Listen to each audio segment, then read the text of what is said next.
He's stuck, I think. That is weird.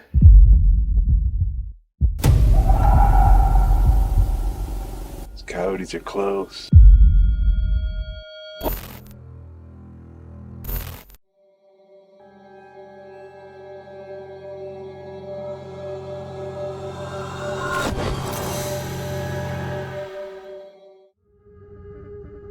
The first video tonight comes from The Wild Between Us, a Canadian van life and off-grid living channel run by Tanella and Carissa. Their content documents remote travel, wilderness survival, and life on Crown land with their 2 husky dogs, blending scenic exploration with the realities of isolation.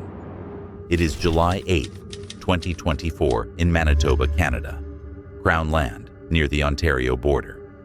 After setting up camp in a remote clearing, Tanella and Carissa settle into their evening routine. They finish showers, tend to small tasks, and begin relaxing with their dogs. The area is quiet and completely isolated, with nothing but forest surrounding them. While everything appears calm, the awareness of being alone in such a remote location adds a subtle underlying tension. Really, really good experiences in staying in Crown land, and lots of positive things to say, but this is definitely a scenario that can happen. And do you want to tell us some of the story? Yeah, we literally just had our showers and all clean. You were wearing a dress, just hanging with the dogs. I was still working, I was in the front seat, and I was out of sight. So the only thing you could see was my lovely just me partner here. We had a vehicle drive back and forth near us, and we're in Crown land, there's not very. Their dogs react before anything else becomes clear. Cleo suddenly breaks her leash, barking aggressively, while Coda joins in with deep, protective growls. The intensity of their reaction signals that the situation may be more serious than it initially seemed. Doing his bear growl, and I was barely holding them back, and the guy was coming closer, talking to me, and I said, "Can you please stay back? The dogs are not friendly." And he keeps coming closer, even though I said that. I said, "Stay back, the dogs are not friendly." And he still keeps coming closer to me, walking closer. And I think I said it 3 times while he's still coming into my space. And I had the passenger side door open, but we had a big bug screen over it so I could work with the door open. Yeah. And so I was watching. I was debating what to do, and you don't know, being 2 females. After several tense moments, the man finally turns and drives away. Although the immediate danger passes, the encounter leaves the couple shaken. The quiet wilderness suddenly feels far less secure than it did earlier. The incident highlights how quickly a peaceful, remote setting can change. Even in locations typically considered safe, the unpredictability of human encounters becomes the most concerning factor. The dog's instincts and Tanella's firm response help manage the situation, but the experience leaves a lasting impact. By morning, they decide to leave the area, reinforcing the importance of awareness, preparation, and trusting instincts when traveling alone in isolated environments. Before we move on, if you're enjoying the video so far, leaving a like really helps. And if you haven't subscribed yet, now's a good time. We recently passed 50,000 subscribers, and that's entirely because of you. The next target is 100,000 before the end of the year. Ambitious, but worth aiming for. There's a hidden word somewhere in this video. See if you can spot it. Now, let's continue. The next horrifying video comes from Wright Adventure, a UK-based channel run by Errol Wright, focused on solo camping, outdoor survival, and immersive exploration of unusual locations. It is February 9th, 2023, in Pluckley, Kent, England. Wow. Look at this. I think this is not going to happen. Now, I might get out of here. I'm very much on my own. Oh, it's so dark. Can't see where I'm going. Okay. You see me? Oh, yeah, see, that's the entrance. Just go around here.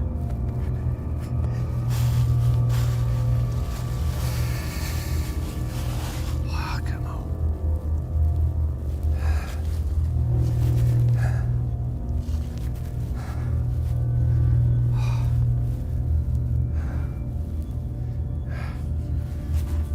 A bit spooky. Definitely a bit spooky. Like a crypt.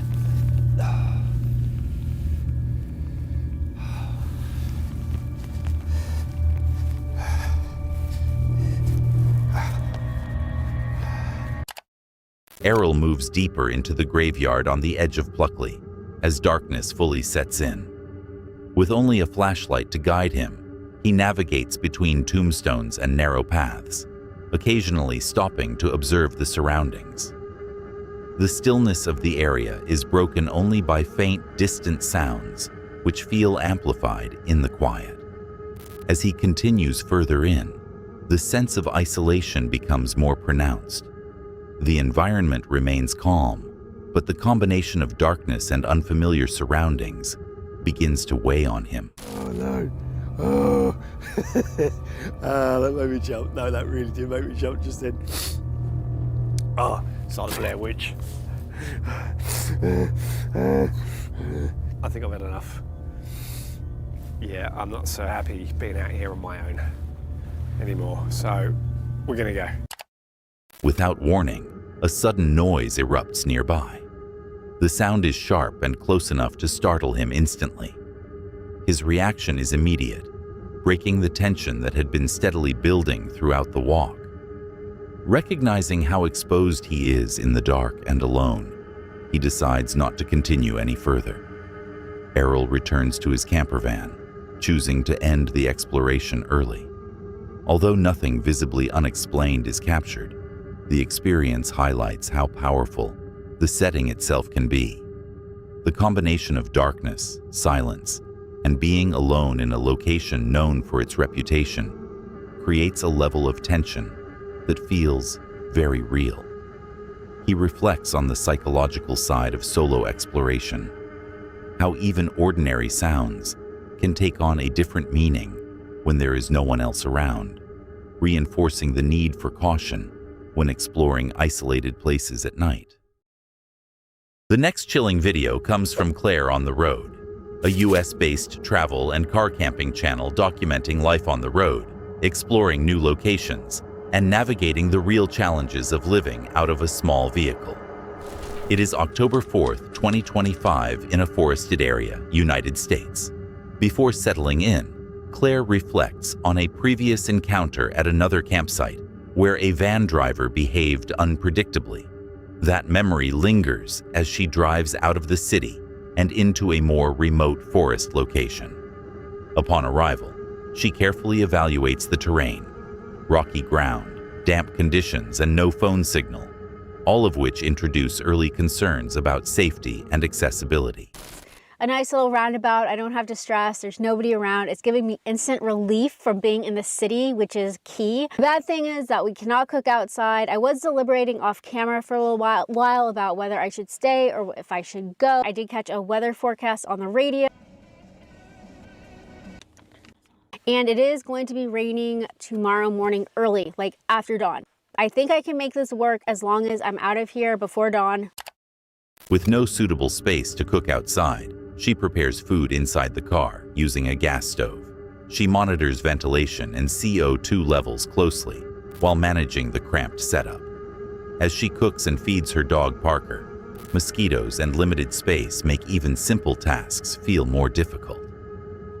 The quiet forest around her feels peaceful, but the isolation remains noticeable. Okay, so I'm not going to burden you with all of this. I'm going to take care of it with some food grade wet wipes, and then we'll meet up.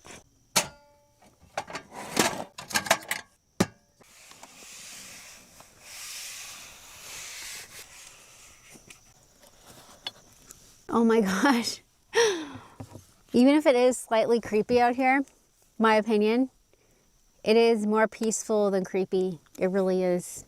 It is definitely more peaceful than it is creepy. But it's also not dark yet. As evening approaches, she takes Parker for a walk through the surrounding marshy woodland. The environment appears calm, but she remains alert to wildlife and the lack of nearby help. The contrast between the beauty of the forest and the reality of being alone in it becomes more apparent. I'll take it over a Walmart parking lot for a change. That's the kind of mosquitoes that you're not gonna get with like a candle or spray. That is like full force. But it just gets to a point where you can't do anything. A lot of times it's workable, but not tonight. So we're just gonna hunker down. Oh my goodness. What in the world?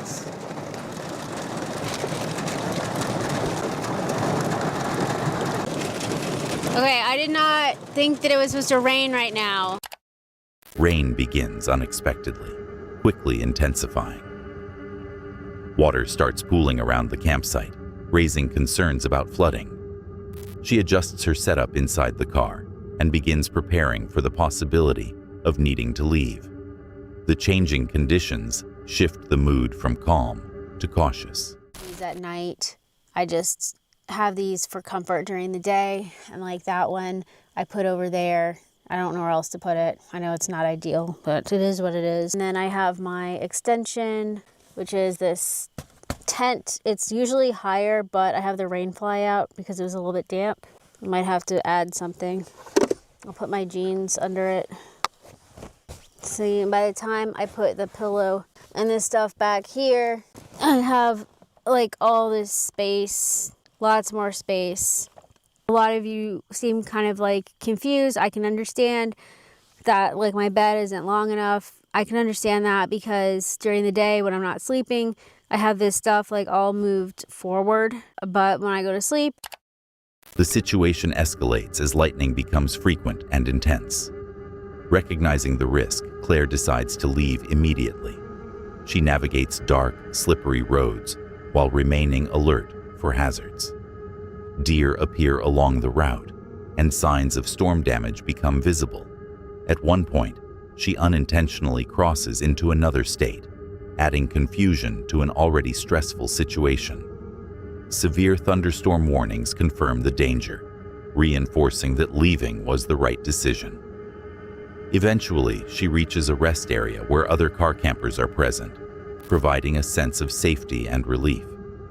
The experience highlights how quickly conditions can change when camping in remote environments. From uncertain terrain to severe weather, the night becomes a test of preparation and decision-making. Claire reflects on the importance of checking forecasts, monitoring safety equipment, and being ready to leave when conditions shift. Despite the tension, the presence of Parker provides comfort throughout, and the experience ends with a strong sense of relief after reaching a safer location. The next shocking video of the night comes from Sydney, a US-based solo travel and camping creator documenting immersive wilderness adventures, stealth camping, and real-world survival on the road. It is July 29th, 2025, at a remote riverside campsite in Montana, United States. Sydney begins her day in Missoula, completing errands before heading out toward a free riverside campsite. She is fully aware that the area lies within Grizzly territory, which immediately adds weight to the decision to camp there. Upon arrival, she surveys the site, taking note of the fire pit, picnic table, and nearby river, while also noticing a few fishermen in the distance. This campsite has the vibe of a grizzly is going to come out of the bushes any second. And I don't like it. Should probably go get my bear spray, huh? I should have done that the second I got here. Bear spray acquired. Got my bear spray. While cooking, she suddenly spots something large moving in the river.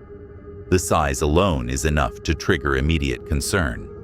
Expecting the worst, She secures her vehicle and cautiously moves closer to investigate.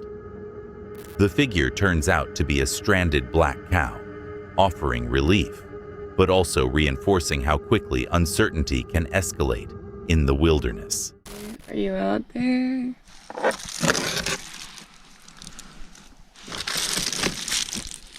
I slept so bad last night because I was scared a bear was going to try to break in my car to get to this soap because it's scented, it's super scented, and you're not even supposed to have scented chapstick or anything scented in your tent in Grizzly territory. But by the time I realized this, it was already 11 and really dark out. So I was like, I'm just gonna hope and pray that a bear doesn't come. What am I doing? Also, I didn't finish my video last night because I felt like throwing up around like 10 p.m.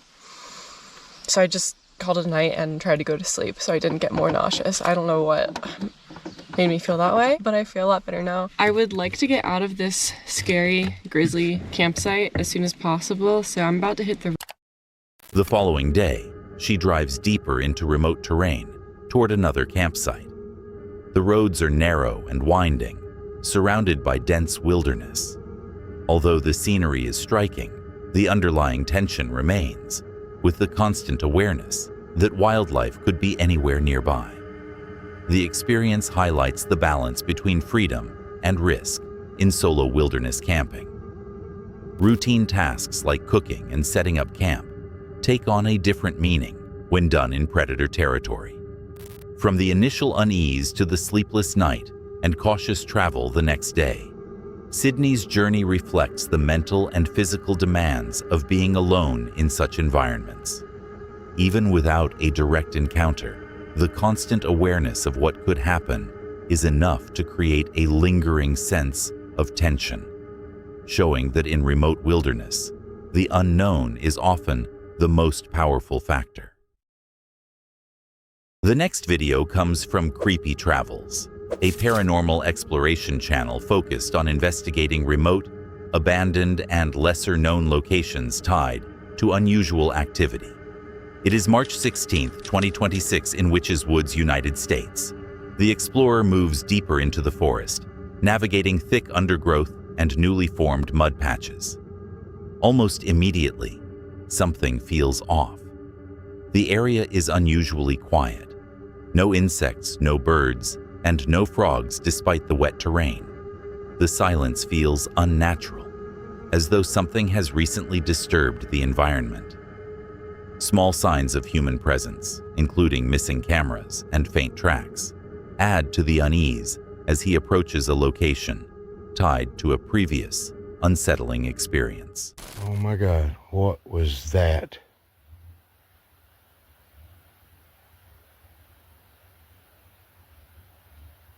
My whole body is goosebumps right now. Wow.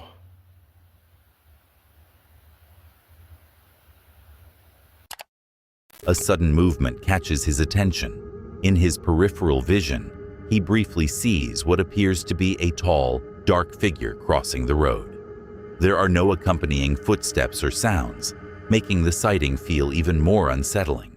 Every time I come down here, I hear shit. I had a rock thrown at me when I was standing right there the first time I was out here. Don't know which way it come from. But if you go straight through the woods right there, that's where that person was standing up in the clearing at the edge of the woods.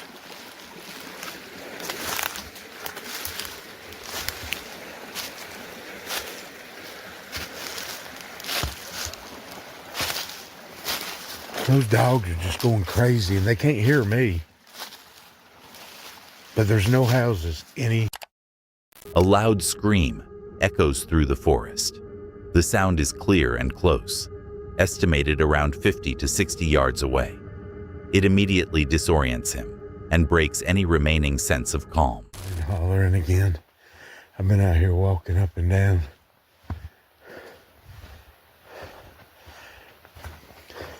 I don't know what it was.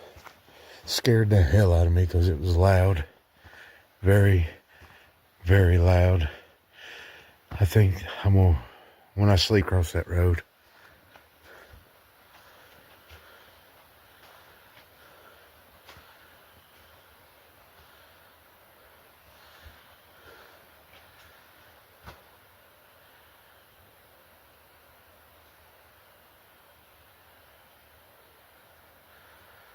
could have swore somebody just ran across from there over.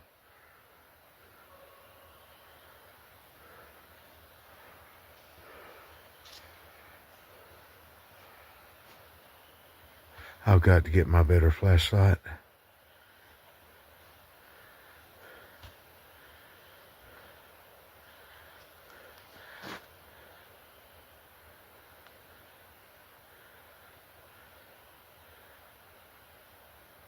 I know for sure the scream come this way though, because I didn't shut my back tailgate. It was open, so I heard very clearly.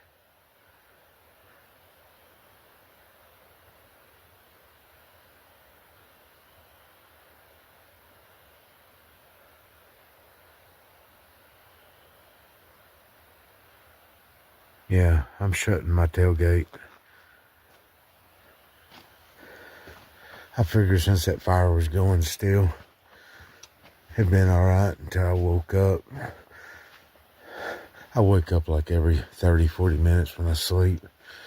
And then I was going to shut it all up. I was just tired.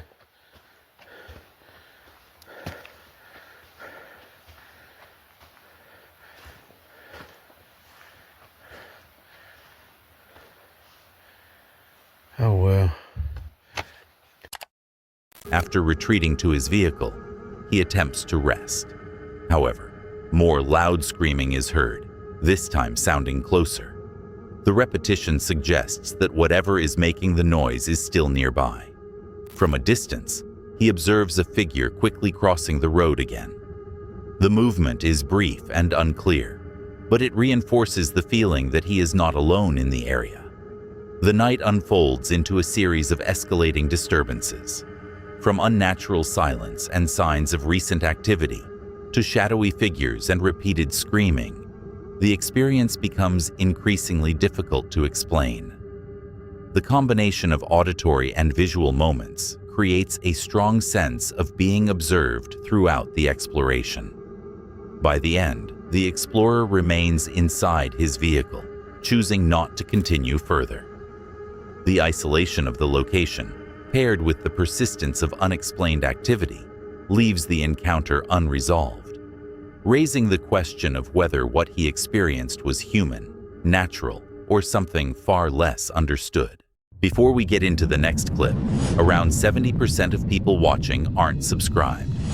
We're working toward 100,000 subscribers by the end of the year. And if you're enjoying the video, hitting subscribe really does help. All right, let's get back to it. The last video of the night comes from Work Less, Enjoy Life More, a solo camping and van life channel focused on simple living, remote travel, and documenting quiet nights in nature away from the typical routine. It is September 11th, 2024, near Williams, Arizona, United States.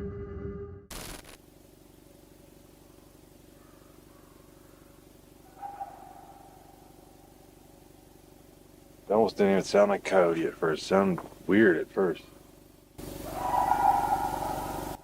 Yeah, I think that's a coyote.